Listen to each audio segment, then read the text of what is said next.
The hunting in the places I've been, that includes Canada, North Carolina, and I've been around it in some other places in the Southeast. The environments are certainly different. In North Carolina, you're hunting large agricultural fields where the bears are tunneling through briars. In most cases, folks are running dogs. In Canada and like Maine, they bait them. But Alaska, the fact that it's Alaska and it's a tough place for people to get to. I mean, it's a long way away, and so that adds to the adventure. So it's more of an experience traveling to Alaska. In North Carolina, I could travel 6 hours from my house to a place I basically grew up fishing. For Alaska, boy, I've got to get on a plane, fly up there, drive, and I am in the middle of nowhere. And so when I compare hunts, I tend to compare the totality of the experience, not just walking around in the woods. And I recommend all of them. But if you are looking for a complete experience that is likely nothing you've ever enjoyed before, bear hunting in Alaska is top notch.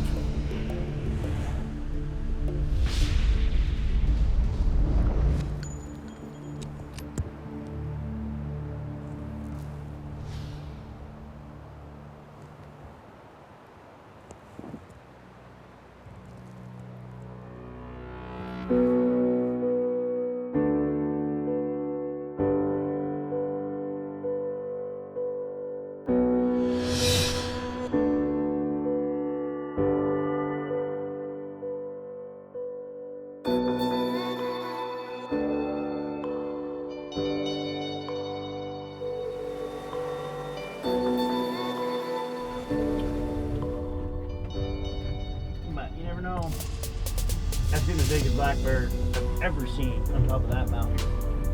It was ridiculous.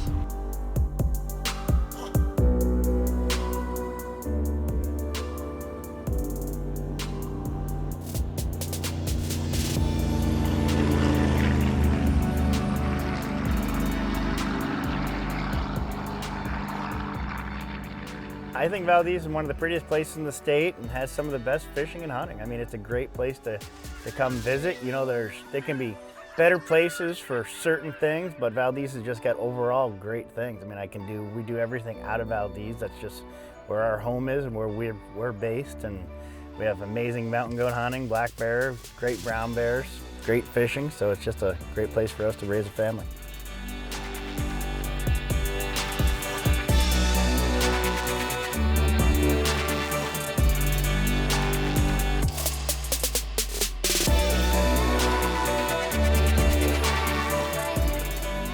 I knew I was going to a place where I was going to see a glacier, but I did not know that I was going to a place where I was going to be banging icebergs in our boat on our way to hunt camp. And it was awesome. I don't know, it was something that was going to stick. It's going to stick with me the rest of my life.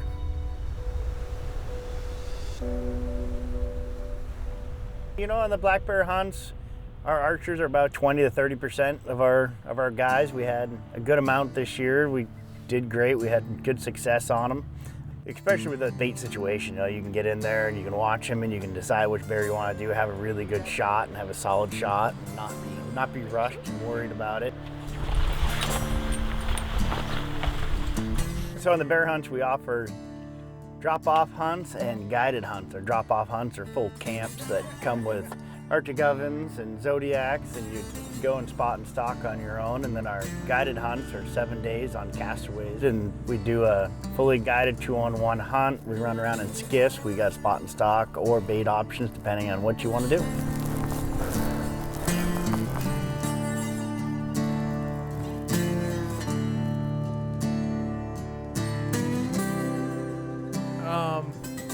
It was a completely different kind of hunting than what I'm accustomed to. The bear hunting in North Carolina, it was a matter of putting dogs on them, checking cameras that are on bait, but you can't hunt over that bait. But if a big bear has been there within 18 hours, then the dogs will get on them. What do you think our game plan should be right now? I think we keep to the left instead of following a stream up through there. Let's come in up over the top and kind of come in the back door where we want to sit. So in Alaska, yeah, they've got some bait sites, but your best opportunities are going to be on the beaches. And so you've got to work those beaches, and so you've got to keep the wind in mind, because it's not a straight coastline. It's a jagged coastline with lots of coves and creeks, and so we'd hop out and walk these creeks.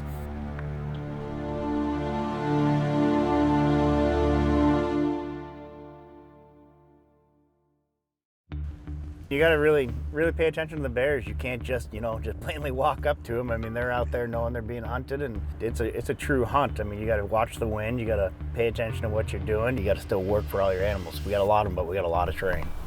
We saw that bear right at the very end of this little drainage, right? And right when we started seeing bear sign, even though it was old bear sign, kind of puts the hair on the back of your neck up, and you're kind of alert.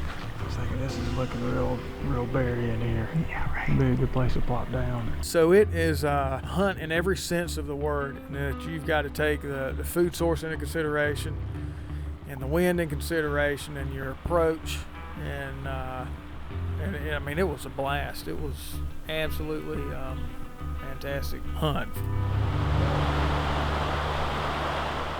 We were using Tink's honey bacon smoking sticks. These are slow burn sticks that emit a scent infused smoke. And so we would put a few out. They do two things. They give you a visual on the wind direction with the smoke, but that smoke travels, and bears' noses are extremely sensitive, much more sensitive than humans. So as we lit some smoking sticks, didn't get any action, so we thought we would walk down the beach one afternoon, and I bet we were a quarter mile, maybe a half a mile away returning, and we smelled that honey bacon smoking stick. And I know that if we could smell it as humans at a quarter mile, that a bear on the next ridge is going to be able to smell that and zone in on it.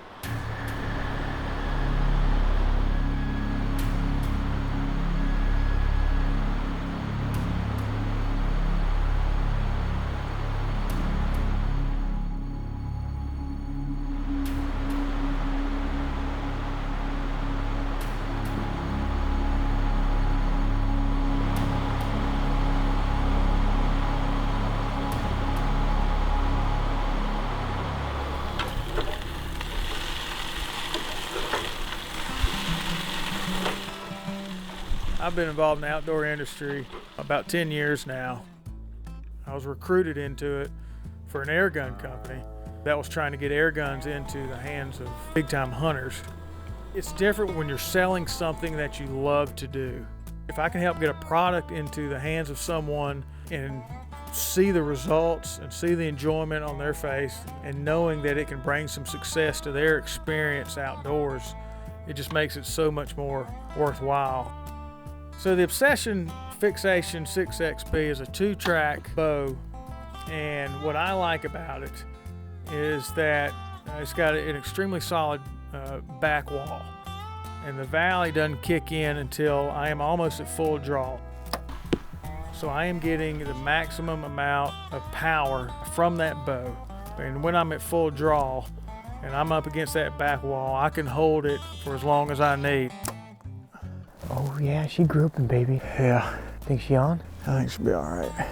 The speed that comes out of there is not even comparable to anything I've shot in the past. And I think it's all due to the geometry of this system. But that 2-track cam is what makes it still an easy bow to draw. And so I am pulling the same draw weight I have in the past, yet I am getting much more speed out of it.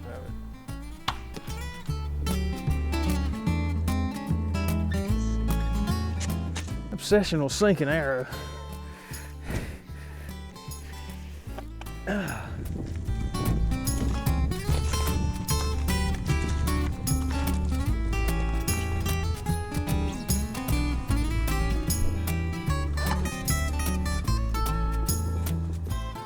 Those mountains look like they got some snow last night. Absolutely they did. It was raining down low, but up top, I mean, you can have anywhere from 10 to 50 degrees difference. And with the wind factor, man, these mountains could have snow on them. I mean, almost year round, you'll have little pockets. Yeah. And up there, when you get up top, that wind is just howling. Oh, it's gotta be. With any luck, we'll do a burn, we'll sit there, we might get some. Yeah, those smoking sticks. We did honey bacon last night and thinking about doing a wild berry tonight. Throw a different shade of smoke at them tonight. It's pretty good too when you're sitting there quiet. It gives you a good wind indicator too. Absolutely. I was thinking about that. And it lasted, I mean, what, over 4 hours we were sitting there? It lasted a long time, yeah. And it burned well in the rain.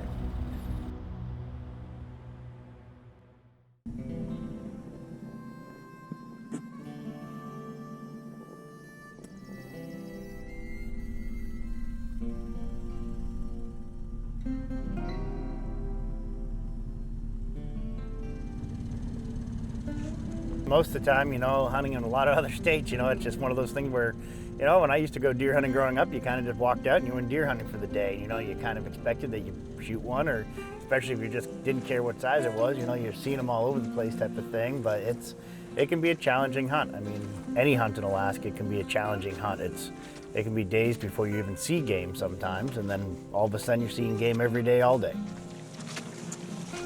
We're just gonna idle out and just keep idling. Watch the flats.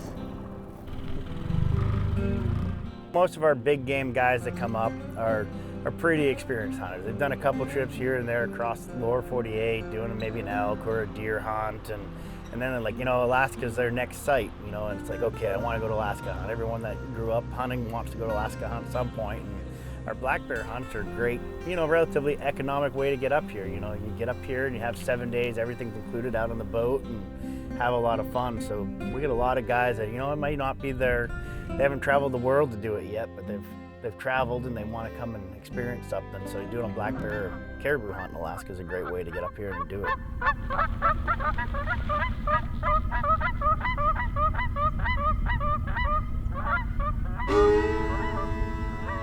Alaska, for a number of reasons, is just a bucket list destination.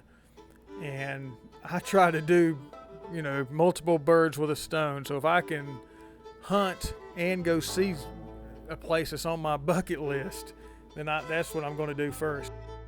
You know, if you're going to go to all that trouble to go to Alaska to hunt a bear or caribou or Sitka or anything, plan enough time around your hunt to get out and see the country. You know, we had enough time at the end of our trip to go fishing, and you know, I had seen humpback whales, but I'd never seen an orca in the wild, and that's been the first thing I've talked about when people have asked about my trip. That struck me since I was a child going to SeaWorld, and so that was really special. But that would be my recommendation. If folks are going to Alaska, just make sure you have enough time to get out and see things, and do a lot of research ahead of time about the area, because that makes it that much more special when you know the history of the area before you get there. Most guys come up, you know, expecting to be pretty and expecting to be kind of, you know, that's like, oh, you know, it's going to be a pretty place to go black bear hunting. And then they get here and they're like, you know, the scenery and the rest of the wildlife made the trip. I mean, yeah, everyone wants to get a black bear, but most guys by day 2 go, God, if I don't even shoot anything, this is the best trip of my entire life.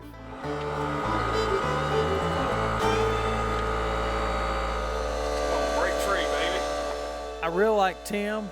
I liked all the people who work with Valdez and Pacific Mountain Outfitters. I mean, it's a top-notch outfit, and it's not an easy thing to do to be an outfitter. You're not any forward company trip either. Number of hunts and fishing trips, and he does. I mean, kudos to him, and still have the positive attitude that he has. I mean, that makes a trip as much as anything. NBA Finals. You gotta chuck it. Hey. All right, game on for prawn. I think our hunts are some of the most fun black bear hunts you can have because you're out in the ocean, you're out on the coastal, you get to go out and work the coastal tide lines. I mean, you get to do some fishing during the day, you can do some shrimping during the day, then you can bear hunt at night, you can go out, you're gonna see whales, you're gonna go by icebergs, you're gonna see sea lions and sea otters, and you're gonna see a lot of wildlife along with just bears. I mean, it may not be the whack and stack, just kind of sit on a stand the entire time and see bears like crazy, but it's a lot of fun to see a lot of bears, just not, you know, always have the opportunity every day, but you're always gonna end up kind of closing the deal by the end of the trip. All right, Chip's set up down here on this riverbed, and it looks like there's a lot of scat directly behind him. He's in a position where he can't see behind him, so I'm gonna cover a 6. And if one comes in, I'll shoot it back here. And he's gonna shoot everything that comes in off the river.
Shot over him the first time.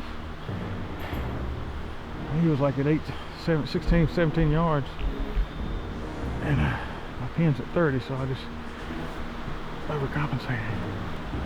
The second one drilled him.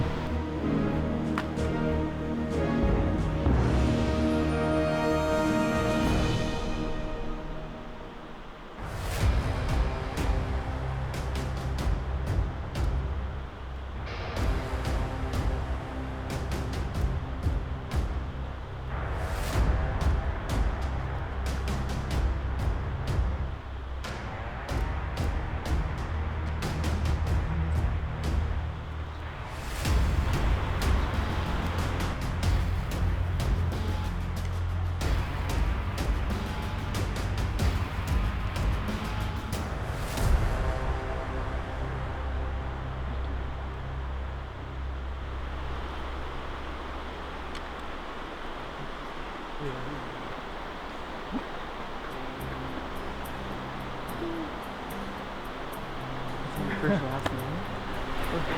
just let him lay here. We gotta quiet him. God darn it. He's dying. He looks like a good bear from here, I can tell you that. Oh yes, sir. That's a nice bear. Nice one, dude. Oh my gosh, yeah. Oh, that's nice. Yeah, you may have sent this one long. Yeah. There. Oh, he's all scarred up around his eyes. Look at his ears. Ears all mangled up. Wow. Look at his ears. He's been fighting. God, look at the melon on this thing. He's missing an ear. It's like, look at that little thing. Is it split? Oh, whoa. Dude, that's gnarly. It's gnarly. He's battling. I think it's a boar. Without even... If you want a real adventure, you need to come up to Alaska. And it's a long way from everybody, but come up and do some black bear hunting. They got a lot of different ways to do it. As you can see, there's some beautiful animals up here. That's a brute, dude. He's been fighting. Chip got a great bear. Chip got a huge bear. Chip's bear is one of the biggest ones that we've shot. If we're talking squared, his bear is a nice bear. You know, we shoot a lot of 6 to 6.5 foot squared bears, and his landed in that 6.5. You know, to be honest, we thought it was going to go bigger than that just because it had such a big skull. You know, it went over 19 without a problem. Pope and Young is only 18, so it was a big bear for that. You know, and a lot of our skulls go in that 17, 18 inch range instead of all the way up into 19. So his body was the same. He just had a nice big melon for what our bears normally have. Dude, look at you. I mean, we were packing up to head to the big boat. So, well, maybe we ought to check this spot one last time. And we saw him coming right out of the woods. You said bear right there. Look Yeah. like, what'd you say? It looked like Looked like a Volkswagen coming down through the trees. And this is a whole different breed of hunting up here. It's wet and it's thick. I've seen thick in the Rockies in Colorado, but it ain't thick like this. This is it's soft. like walking on a water bed. Yeah, it's hardcore. This is cool. I'll tell you what. And you got on a plane, you flew here, no sleep. I was 25 hours straight from setting foot on the plane in Atlanta, getting off in Anchorage, driving to Valdez. This is awesome. We ain't even halfway done yet. Hunting Alaska. Now, I am one of the few guys who can say I have hunted Alaska. And it was fantastic. It was every bit of what I had hoped it would be.